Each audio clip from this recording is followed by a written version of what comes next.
पैसे की बात कर रहे हैं वो, तो इतना ब्लैक मनी है क्या उनके पास कि अनकाउंटेबल अमाउंट में वो किसी को पैसा दे देते हैं, तो वो देते होंगे। स्पीचेस को का प्रैक्टिस करवाया उन्हें? हाँ। किस किस को करवाया था यहाँ पे? अब देखिए ये बातें जो है, देखिए कोई फखर की बातें नहीं है। नाम आपने ले लिया तो मैं जानना चाहूँ किस किस का? बिल्कुल, इसमें जो है हमारे कोजाधमन के भी जनाब हैं और बहादुरगंज के भी जनाब हैं। इन दोनों को आपने इन दोनों को अच्छे से हमने स्पीच लिख करके बोर्ड में लिख करके प्रैक्टिस करवाई है। कोई भी अपने मश्क कराने वाले को अगर डिक्टेटर कहे कि साहब बहुत डिक्टेटर हैं वो, तो ये मेरे ख्याल से जो है एक टीचर के लिए तो ये बहुत फख्र की बात है। कितने दिन तक प्रैक्टिस इस तरह की चली? तकरीबन 1-1.5 माह। 1-1.5 माह तक इस तरह की? 1-1.5 माह, मतलब कि ऐसा नहीं कि हर दिन, हफ्ते में कभी किसी हफ्ते में एक बार भी चली, किसी हफ्ते में 2 बार भी चली है। रुकनुद्दीन भाई से एक मरतबा हम जो है उनकी गाड़ी में पटना से आ रहे थे। मैंने कहा कि भाईजान आप असेंबली में क्यों नहीं बोलते हैं? बोले यार तफीम भाई कौन जाए, इतना गुटखा खा रहे हैं, कौन जाए बार बार थूकने के लिए, मतलब कि उन्होंने जो है, तो मैंने कहा कि अच्छा, मतलब कि ये गुटखा जो है असल वो है। पिछले कुछ दिनों में हमने AIMIM के जो विधायक राजद में गए हैं उनका इंटरव्यू किया और इस दौरान कई एलिगेशंस लगे, जिसमें से एक जो इंडिविजुअल एलिगेशन लगा, एक मतलब किसी का नाम लेकर लगाया गया, तो बार बार एक नाम आया तफीम साहब का, जो बिहार के प्रदेश अध्यक्ष हैं AIMIM के, अख्तरुल ईमान, उनके भाई हैं और उनका जिक्र बार बार आया। तो चाहिए हम उन एलिगेशंस को लेकर इनसे सीधे बात करते हैं। तफीम साहब, सबसे पहले हम यही जानना चाहेंगे कि चुनाव के दौरान या फिलहाल अभी क्या पार्टी के किसी पद पर हैं? सबसे पहले तो शुक्रिया आपकी टीम का और मैं मीडिया का, thank you for having me. नहीं, मैं किसी पद पे नहीं हूँ, अलबत्ता जब से पार्टी किशनगंज आई है, बिहार आई है, तब से ग्रास रूट लेवल पे हो या कोई भी कहीं पे भी अगर ज़रूरत महसूस की गई है मेरी, तो मैंने पूरी ईमानदारी के साथ मदद करने की कोशिश की है पार्टी को, चूँकि आइडियोलॉजिकली हम कनेक्ट करते हैं पार्टी के साथ, तो जहाँ पे भी ज़रूरत पड़ती है मेरा इस्तेमाल करते हैं और मैं पूरी कोशिश करता हूँ काम करने की ईमानदारी से। तो हमारे इंटरव्यू के दौरान और चुनाव के दौरान भी जिन लोगों को टिकट नहीं मिला, उन लोगों ने भी जब पैसे के लेन देन की बात आती है आपका जिक्र ज़रूर करते हैं। तो क्या मामला है, हकीकत क्या है और आपका पहलू क्या है इसमें? अब देखिए, चूँकि पार्टी छोड़ के चले गए हैं तो कुछ ना कुछ तो उनको एलिगेशन लगाना ही चाहिए। जब तक एलिगेशन नहीं लगाएंगे तो वो अपने जो स्टैंड है उसको सही साबित करने की कोशिश वो कैसे करेंगे। लेकिन ये तमाम तर जो इल्ज़ामात हैं, मैं समझता हूँ कि ये बहुत ही बेसलेस और बहुत ही बचकाना, मैं कहूँगा। मुझे बड़ा ताज्जुब हुआ अंजार नईमी साहब के स्टेटमेंट को सुन करके कि अंजार नईमी साहब के लिए तो एक बड़ा चैलेंज था कि बहादुरगंज में कैसे एक पोजीशनिंग क्रिएट की जाए उनके लिए, क्योंकि उनका जो इमेज था वो बहुत ही, ख़ास करके बहादुरगंज में लोगों के सामने में बहुत ही घमंडी और लोगों से अप्रोच में नहीं रहना, एक अलग तरह का एक जो बिजनेस क्लास का जो एक इमेज होता आम तौर पे हमारे इलाके में, कुछ लोगों को पैसा जब हो जाता है तो लोगों से डिसकनेक्टेड फील करते हैं। अंजार नईमी साहब का कहीं ना कहीं उसी तरह का इमेज था। तो चूँकि लॉकडाउन के टाइम में स्कूल बंद था तो वो बार बार हमारे पास आते थे और एक ही गुजारिश होती थी उनकी कि किस तरह से एक इमेज मेक ओवर कैसे किया जाए। तो उस इमेज मेक ओवर के लिए जो है उनको बहुत सारे चीज़ें हम लोगों ने बताई और उन्होंने जो है बहुत ही ईमानदारी से उसमें किया भी। और उसी इमेज मेक ओवर में जो है एक काम ये था कि भाई चूँकि MIM आप आए हैं और MIM की एक जो कार्यशैली है वो ये है कि वो लोगों की मदद करते हैं, बुरे वक्तों में काम आते हैं। तो उन्होंने कहा कि साहब हम भी करेंगे, वहाँ की बहुत अच्छी बात है। तो कटान वगैरह का मामला था तो उन्होंने अपने JCB मशीन लगाई और जगह जगह पे जो है जहाँ जहाँ पे रोड कटा हुआ था उन्होंने जो है वो काम किया उस वक्त। तो ये इमेज मेक ओवर की ही ज़रूरत थी। उसी तरह से जो है ये हुआ कि साहब हम लोगों से बात कैसे करेंगे, क्या बात करेंगे। तो फिर जो है वहाँ पे हमारे पास एक वाइट बोर्ड था, हमने उसमें तकरीरें लिख करके उनको मश्क कराई खड़े होकर के कि साहब ये बोलिए, बॉडी लैंग्वेज किस तरह से आप बात करेंगे तो वो कैसे करेंगे, आवाज़ आपकी कैसी रहेगी। तो ये तमाम तर चीज़ें जो है हम लोगों ने एक पार्टी के अदना मेंबर भी नहीं बल्कि कहिए कि एक सिंपैथाइजर होने के नाते जो है हमने पूरी कोशिश की कि किस तरह से अंजार नईमी साहब का इमेज जो है, जो पिछले इलेक्शन में जिस तरह का इमेज था, उस इमेज से किस तरह से MIM की तरह से इमेज बन जाए और लोग कनेक्टेड फील कर पाए, ये हम लोगों ने कोशिश की। और ये कोई मतलब कि फख्र करने वाली बात नहीं है, क्योंकि जब आप पार्टी में जुड़ते हैं और आप पार्टी अगर किसी को कैंडिडेट बनाना चाहती है तो ये पार्टी की ज़रूरत भी है कि भाई अपने कैंडिडेट में हर वो चीज़ करे अपने कैंडिडेट के लिए जिससे कि वो कैंडिडेट जीते। तो इसलिए हमने कोशिश की थी और इसमें हमें कोई फ़ख्र करने की ज़रूरत नहीं है और नहीं हमें कोई इसका मतलब कि हम प्राइड फील करते कि भाई हमने उसकी मदद की। ये हमारी जिम्मेदारी थी, उसकी जगह पे कोई दूसरा कैंडिडेट होता तो हम उनकी भी मदद करते। अब इन चीज़ों में अगर वो ये कहें कि हमने पैसा खर्चा किया तो मुझे लगता है कि ये जो है बहुत ही सतही बात है।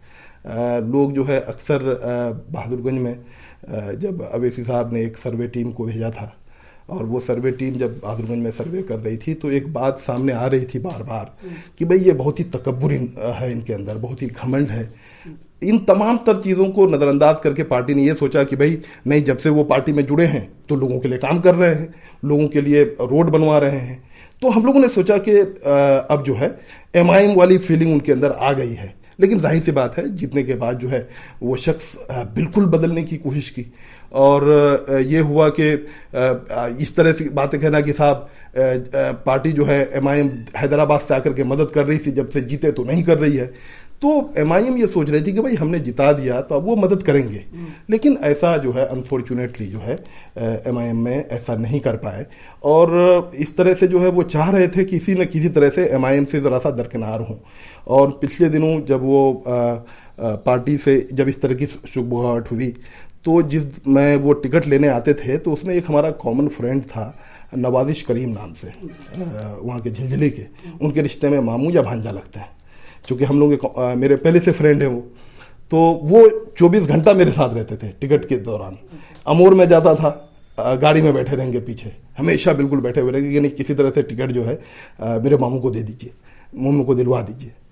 तो अगर पैसे की बात होगी तो मुझे लगता है कि वो बेस्ट आदमी होंगे जो ये बता पाएंगे कि कितने पैसे की डील हुई है। और जितना अनकाउंटेबल पैसे की बात कर रहे हैं वो, तो इतना ब्लैक मनी है क्या उनके पास कि अनकाउंटेबल अमाउंट में वो किसी को पैसा दे देते हैं, तो वो देते होंगे। और मुझे लगता है कि इन बातों, ये बहुत ही निराधार बात है और बहुत ही सब स्टैंडर्ड बातें हैं। मैं इन बातों को जो है एक सिरे से खारिज करता हूँ। उन्होंने स्पेशली एक बात ये कही कि अंजार साहब ने खासकर कार्यकर्ताओं को भी पैसे दिलवाए गए। टिकट की तो एक अलग बात है, लेकिन कार्यकर्ता को पैसे दिलवाए गए ये कहना जो है मेरे ख्याल से जो है सही नहीं होगा। हुआ ये था असल में कि चूँकि अंजार नईमी साहब बिजनेस बैकग्राउंड से हैं, उनको इलेक्शन कैसे लड़ा जाता है ये सलीका तो मैं पूरी ईमानदारी के साथ कहता हूँ कि ये तजुर्बे से आता है। अंजार नईमी साहब ने जो है ऐसे ही इलेक्शन लड़ा था तो कोई तजुर्बा था नहीं इनको। तो हुआ यह कि जब नॉमिनेशन हुआ तो उन्होंने जो है बहुत ज़्यादा भीड़ जमा कर ली और दिल्ली से जो है 2 लोगों को, अपने रिश्तेदारों को, इंजीनियर्स को बुलाया कि वो लोग इलेक्शन मैनेज करें। भाई किसी फैक्ट्री में काम करना, किसी कंपनी में या किसी कॉरपोरेट में काम करना और इलेक्शन के मैकेनिज्म दोनों में फ़र्क है। तो उन्होंने भीड़ जमा कर ली और भीड़ बहुत ज़्यादा हो गई। तो अब पैसा देने के लिए उन्होंने चिट बनाया था, अब वो चिट जो है वो सारा फेल हो गया उनका। तो अब जो है बहुत ज़्यादा पैसा खर्चा हो गया उनके नॉमिनेशन के दिन में। तो फिर उन्होंने राब्ता किया कि साहब किस तरह से जो है क्राउड को कैसे मैनेज किया जाए। तो फिर हम लोगों ने कहा कि देखिए इलेक्शन में ऐसा होता है कि पूरे विधानसभा क्षेत्र को जो है आप जोन में बांट देते हैं, 5 पंचायत, 2 पंचायत, जिस तरह से आसानी हो बांट देते हैं और फिर वहाँ पे एक ज़िम्मेदार बनाते हैं और उस ज़िम्मेदार के ज़रिए से जो है आप जो भी आपके एक्सपेंसेस हैं उनके ज़िम्मेदार के ज़रिए से करवाते हैं। तो अब जाहिर सी बात है कि वो जिम्मेदार जो बनाए गए तो वो जिम्मेदार को 3, 4, 5 पंचायत की जिम्मेदारी दी गई। तो अब उन 5 पंचायत को मैनेज करने के लिए जो पैसे उन्होंने खर्चा किए होंगे तो जाहिर सी बात है वो तो इलेक्शन का खर्चा है। उन्होंने उसी खर्चा को इलेक्शन कमीशन में भी दिखाया है। अब वो उस पैसे को अगर ये कह रहे हैं कि हमने टिकट लेने के लिए खर्चा किया है तो ये बहुत ही वाहियात बात है। मैं ऐसी बातों के लिए सिर्फ अफसोस ही कर सकता हूँ उस शख्स पे और मेरी तरफ से कोई ज़ाती कमेंट में नहीं देना चाहता। एक जो इंटरेस्टिंग बात आई, आपने स्पीचेस का प्रैक्टिस करवाया उन्हें। हाँ। किस किस को करवाया था यहाँ पे? अब देखिए ये बातें जो है, देखिए कोई फखर की बातें नहीं है। नाम आपने ले लिया तो मैं जानना चाहूँ किस किस। बिल्कुल, इसमें जो है हमारे कोजाद हमन के भी जनाब हैं और बहादुरगंज के भी जनाब हैं। इन दोनों को अच्छे से हमने स्पीच लिख करके बोर्ड में लिख करके प्रैक्टिस करवाई है। अच्छा। अब जाहिर सी बात है कि मैंने जो है फेसबुक पे भी लिखा था कि जो है जब तकरीर सीख जाते हैं लोग, ठीक है ना, तो गाली उन्हीं को पड़ती है जो तकरीर सुनाता है। तो इसका हमें कोई अफसोस नहीं है। तो कैसे करवाते थे? बोर्ड पे लिखकर वो क्या रीडिंग देते थे, आप उसको रिकॉर्ड करते थे? हाँ, उसको जो है उन्हीं के लोग जो है रिकॉर्ड करते थे, ठीक है ना, कि फिर कैसा हुआ, अच्छा वो देखने के लिए।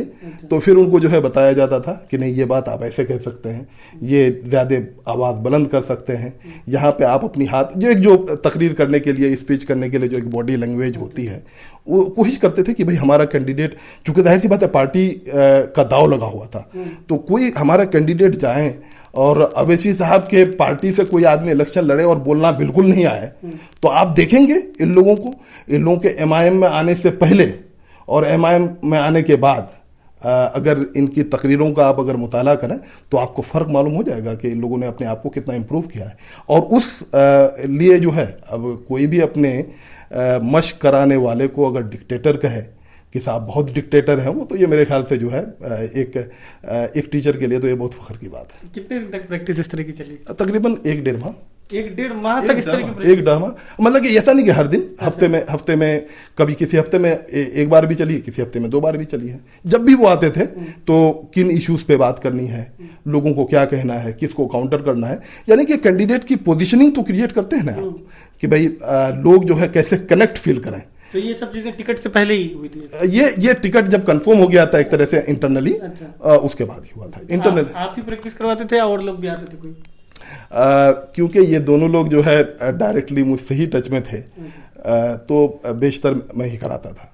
तो इनकी टिकट देने में आपका अहम रोल है, ये माना जा सकता है? नहीं, मतलब कि देखिए, इसमें जो है जाहिर सी बात है, कोजादा मन में तो ये बात कहना मेरे ख्याल से जो है, ये तो पहले ही से 1 साल अनऑफिशियली एक तरह से डिक्लेयर था कि भाई यहाँ पे जो है, चूंकि लोकसभा में इन्होंने पार्टी की काफ़ी मदद की थी और पार्टी का साथ दिया था, तो एक तरह से अख्तुल ईमान साहब ने, हमारे सदर बिहार ने ये कह दिया था कि साहब कोजादा मन से आप लड़ेंगे। लेकिन उसके बावजूद भी कंफर्म नहीं हुआ था, चूंकि अवैसी साहब एडमेंट थे कि अख्तुल ईमान साहब इलेक्शन लड़े, तो कहाँ से लड़ेंगे, तो कोजादा मन से लड़ेंगे। तो अख्तर साहब ने कहा कि नहीं साहब, हमने चूंकि वादा कर लिया है कि यहाँ से जो है हमारे इजहार रशफी साहब लड़ेंगे, तो इसलिए जो है यहाँ से तो हमारा इलेक्शन लड़ने का सवाल पैदा नहीं होता। तो उनको वहाँ से लड़ाया गया, फिर वो वहाँ से लड़े भाई इस अमूर से। लेकिन जहाँ तक बात रही इसका अंदार साहब का, तो अंदार साहब का 2 सर्वे हुआ था। एक सर्वे तो हम लोगों ने करवाया था और एक सर्वे जो है डायरेक्ट अवैसी साहब ने करवाया था, ठीक है ना।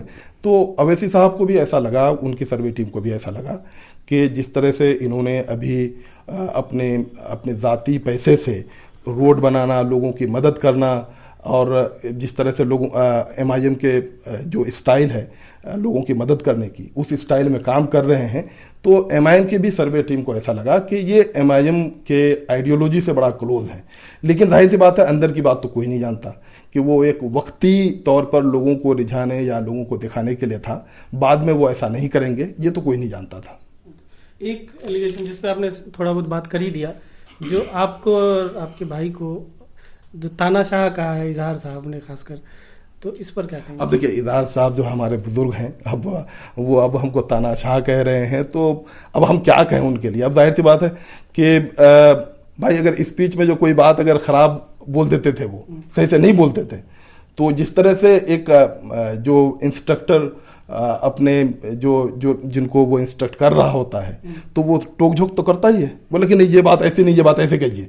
तो अगर वो इसको अगर तानाशाह कहेंगे, तो अब आई फील वेरी प्राउड। तो उसी एक मतलब सिर्फ उसी क्लास की वजह से ही तानाशाही? नहीं तो कोई वजह नहीं है, चूंकि वो जिस तरह से बातें हमने सुनी आपके इंटरव्यू को, मुझे लगता है कि उन्होंने जो है काफ़ी सच्चाई हजम कर ली है।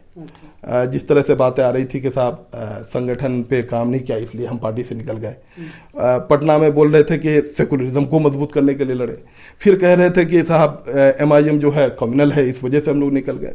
तो वो लोग अपने स्टैंड में खुद, उन लोगों को पता नहीं है कि वो पार्टी से क्यों निकल गए हैं, या ये कि जिस वजह से वो पार्टी से निकले हैं वो लोगों को बताना नहीं चाह रहे हैं। असल बात यह है, क्योंकि अगर संगठन की अगर बात है, तो आज से 8 महीना पहले पटना में तमाम विधायकगण और पार्टी के जो बिहार लेवल के जो नेता हैं, उन लोगों की मीटिंग हुई थी, और मोहतरम इजहार साहब को जो है, उन्हीं को जो है संगठन प्रभारी बनाया गया था।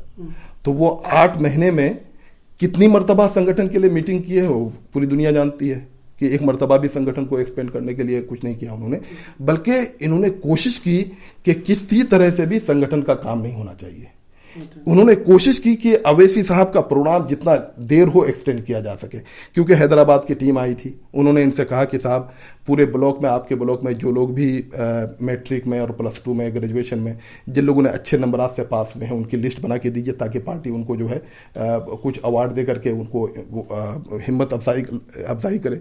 उसी तरह से उनसे ये कहा गया कि साहब हम लोग स्कूल के लिए, अब चूंकि 1 साल तो लॉकडाउन में निकल गया है, 1 साल आप लोगों को काम करने का मौका मिला है, तो अब सीरियसली जो है ज़मीन तलाश कीजिए कि जहाँ पे हम लोग स्कूल बना सकें। तो इन लोगों ने हमेशा जो है पार्टी के इन इंस्ट्रक्शन को नज़रअंदाज किया, और इसके बावजूद डिक्टेटर कहना ये तो बहुत ही ताज्जुब की बात है। और अब आपको बहुत ही हैरत होगी ये सुनकर कि पटना में जो एजिटेशन होता था असेंबली में, हर मर्तबा देखते होंगे ये लोग काली पट्टी बांध के आ रहे हैं, कुछ लिख के ला रहे हैं, तो आपको क्या लगता है कि ये विधायकगण लिख करके लाते थे?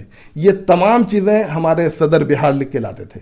ये तमाम विधायक सदर बिहार को जो है, सदर बिहार के जो काम करने का जो तरीका है कि भाई हमको जो है अपने लोगों की आवाज़ उठाने के लिए भेजा गया है, तो ये लोग पुराने ज़माने के रईसों की तरह कि हम लोग MLA बन गए हैं, इलाके में गाड़ी लेके घूमेंगे, दावतें खाएंगे, और यही विधायकगिरी है इन लोगों की नज़र में। लेकिन MIM की विधायकगिरी अलग चीज़ है। MIM की विधायकगिरी ये है कि साहब आप असेंबली में इलाके के मसाइल को हर हाल में उठाएंगे, तभी जो है आपके इलाके के मसाइल हल होंगे। और आपने देखा भी कि जिस तरह से जो है अख्तर साहब ने अभी जो आवाज़ उठाई थी इस नदी कटान का, और जिसके वजह से असेंबली में आवाज़ इतनी बुलंद हुई कि जिसकी वजह से उनको मार्शल आउट किया गया। लेकिन मार्शल आउट करने से वो एक नेशनल इशू बना, सरकार पे प्रेशर पड़ा, और पहली मर्तबा जो है 10 करोड़ का बजट जो है, 10 करोड़ का जो है फंड रिलीज किया गया नदी कटान के लिए। तो MIM ये चाह रही है कि हम अपने इश्यूज को रेज करें, और रेज करके जो है सरकार को मजबूर करें कि हम यहाँ पे जो है सरकार काम करें। लेकिन हमारे विधायकगण जो थे, ये पार्टी के आइडियोलॉजी, जो कोर आइडियोलॉजी है, उस आइडियोलॉजी से इनका कोई नाता नहीं था। ये परिस्थिति के ऐसी परिस्थिति क्रिएट हो गई थी जिनके वजह से इनको फॉर्चुनेटली टिकट मिल गया और ये विधायक बन भी गए, तो इनको मुबारक हो। इजहार साहब और अंजार साहब के बारे में आपने काफी बातें कही। रुकनुद्दीन साहब और शाहनवाज साहब के टिकट मिलने में क्या आपका कोई रोल नहीं है? नहीं, रुकनुद्दीन भाई तो बहुत ही मज़ाहिया आदमी है, और रुकनुद्दीन भाई से एक मरतबा हम जो है उनकी गाड़ी में पटना से आ रहे थे। मैंने कहा कि भाईजान आप असेंबली में क्यों नहीं बोलते हैं? बोले यार तफीम भाई कौन जाए, इतना गुटखा खा रहे हैं, कौन जाए बार बार थूकने के लिए, मतलब कि उन्होंने जो है, तो मैंने कहा कि अच्छा, मतलब कि ये गुटखा जो है असल वो है। तो उन लोगों को भी जाहिर सी बात है, वो पुराने रईस हैं, तो उन लोगों का भी अपना एक अलग तरीका है काम करने का। असेंबली वगैरह में बोलना जो है इन लोगों का यकीन नहीं है।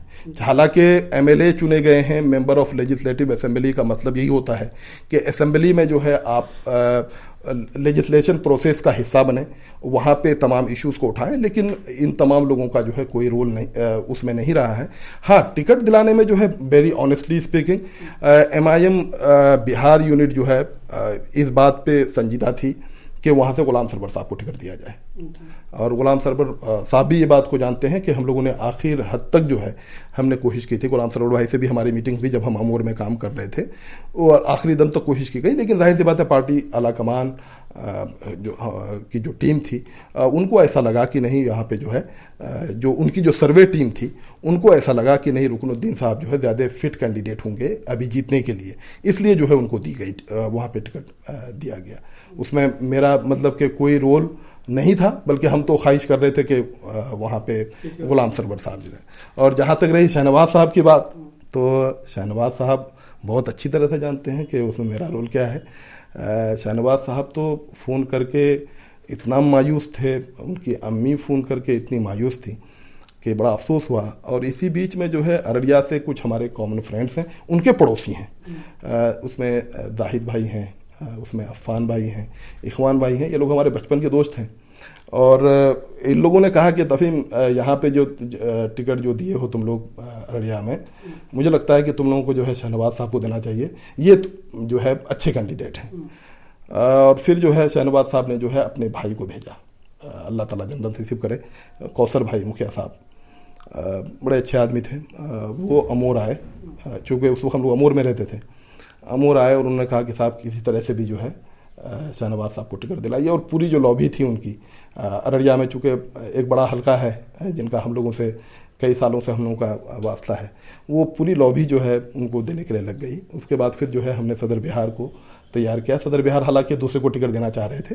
जाहिर सी बात है, शहनवाज साहब तो हमारी पार्टी में थी नहीं, लेकिन फिर जो है सदर साहब को हमने कहा कि नहीं, ऐसे ऐसे सिचुएशन है और अगर वहाँ पे शहनवाज साहब को टिकट दे देते हैं तो पार्टी जो है आराम से जीत जाएगी। और फिर जो है सदर साहब चूँकि बहुत बिजी थे, चूँकि नॉमिनेशन के लिए पेपर भर रहे थे पूर्णिया में वो, तो उन्होंने कहा कि ठीक है तुम जो है माजिद भाई से बात करो।